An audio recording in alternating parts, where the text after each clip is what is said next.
పచ్చని కుటుంబాల్లో చిచ్చు పెడుతున్న ఆంధ్ర రాజకీయాలు అయిన వాళ్ళు కానివారయ్యారు, కాని వాళ్ళు అయిన వారయ్యారు. రాజకీయ వ్యామోహంతో సొంత కుటుంబాన్ని బద్ధ చిత్రులుగా భావిస్తున్నారు. నిండు కుటుంబాలు నిట్ట నిలువున చీలిపోతున్నాయి. తెలుగు జాతి కీర్తి నందమూరి తారక రామారావు తెలుగుదేశం పార్టీని స్థాపించి 9 మాసాల్లో అధికారంలోకి తీసుకొచ్చి కాంగ్రెస్ పార్టీని రేసులో లేకుండా చేసి ఢిల్లీ పెత్తనానికి గోరు కట్టిన తెలుగు తేజం నందమూరి తారక రామారావు.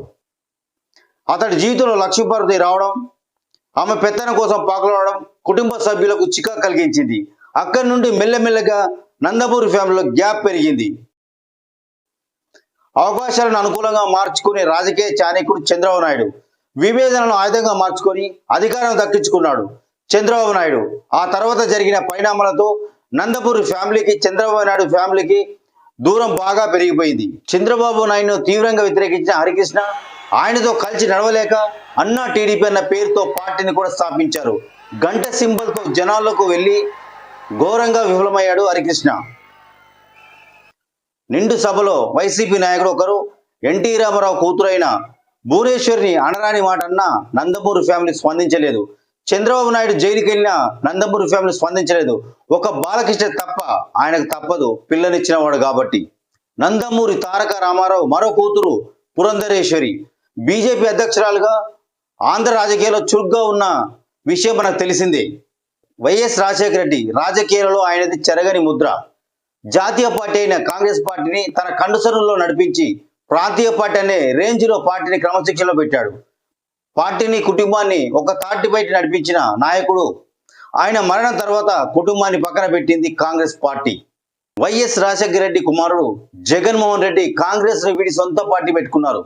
కుటుంబం మొత్తం తల్లి చెల్లె అందరూ జగన్ వెంటే నడిచారు. సమిష్టిగా శ్రమించి వైఎస్ఆర్సీపీని అధికారంలోకి తెచ్చారు. జగన్ సీఎం కూడా అయ్యాడు.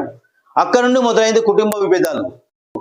చెల్లెలు శర్మిలకు అధికారంలో భాగం ఇవ్వలేదు, ఆస్తుల్లో వాటా ఇవ్వలేదు. యూజ్ అండ్ త్రో అన్నట్టుగా అవసరం తీరగానే విసిరి అవతల పడేశాడు జగన్మోహన్ రెడ్డి. అన్న నుండి దూరమై కాంగ్రెస్ పంచన చేరింది శర్మిల. ఏపీ పిసిసి అధ్యక్షురాలుగా రాజకీయాల్లో కొనసాగుతుంది. మద్యం అనేది లేకుండా చేశాకనే ఓట్లు అడుగుతాను అన్నాడు. మద్యం అనేది లేకుండా చేస్తాను అని నేను మేనిఫెస్టోలో పెడుతున్నాను. అన్న చెల్లి అన్న ప్రేమ లేకుండా బహిరంగ సభల్లో గట్టిగా విమర్శ చేసుకుంటున్నారు. వైఎస్ రాజశేఖర రెడ్డి కుటుంబంలో చీలిక కారణమైంది రాజకీయం. చిరంజీవి చిరుజల్లుగా మొదలై సునామీగా మారిన చిరంజీవి జీవితం తెరిచిన పుస్తకం. ఆయన ప్రజల కోసం ఏదో చేయాలని ప్రజారాజ్యం పార్టీని స్థాపించినప్పుడు కుటుంబం మొత్తం తన అడుగుజాడల్లో నడిచింది.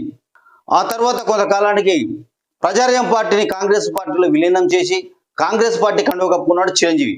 అక్కడితో మొదలైంది చిరంజీవి కుటుంబంలో చీలిక. యువరాజ్యం అధ్యక్షుడిగా ఉన్న పవన్ కళ్యాణ్ కాంగ్రెస్ పార్టీ నచ్చక జనసేన పార్టీ స్థాపించి ఆంధ్ర రాజకీయాల్లో ముఖ్య భూమిక పోషిస్తున్నారు పవన్ కళ్యాణ్. చిరంజీవి రాజకీయాలకు దూరంగా ఉన్నారని పవన్ కళ్యాణ్ యాక్టివ్ అయ్యారు. కాబట్టి దాదాపు కుటుంబ సభ్యులు కూడా పవన్ కళ్యాణ్ వెంటే ఉన్నారు. ఈ మధ్య Chiranjeevi Congress party star campaign గా ప్రచారానికి రాబోతున్నారని ప్రచారం అయితే జోరుగా సాగుతుంది. అదే కనుక జరిగితే ఈ కుటుంబం ఎవరి వైపు ఉంటారనేది వేచి చూడవలసిందే. ఏది ఏమైనా ఆంధ్ర రాజకీయాల కుటుంబ కలహాలు నివురు కప్పిన నిప్పులా ఉన్నాయి. ఆంధ్ర కుటుంబ రాజకీయాలు అధికారం కోసం కుటుంబ సభ్యులను హత్య చేయడానికి కూడా వెనకాడతలేదు. ఇప్పటికే వైఎస్ వివేకానంద హత్య రాజకీయ రాక్షసత్వాన్ని తెలియజేస్తుంది. వారి కుటుంబ పరువులు వారే తీసుకుంటున్నారు. ఈ బురద రాజకీయాలు ఎక్కడి నుండి ఎక్కడికి దారి చేస్తాయో వేచి చూద్దాం.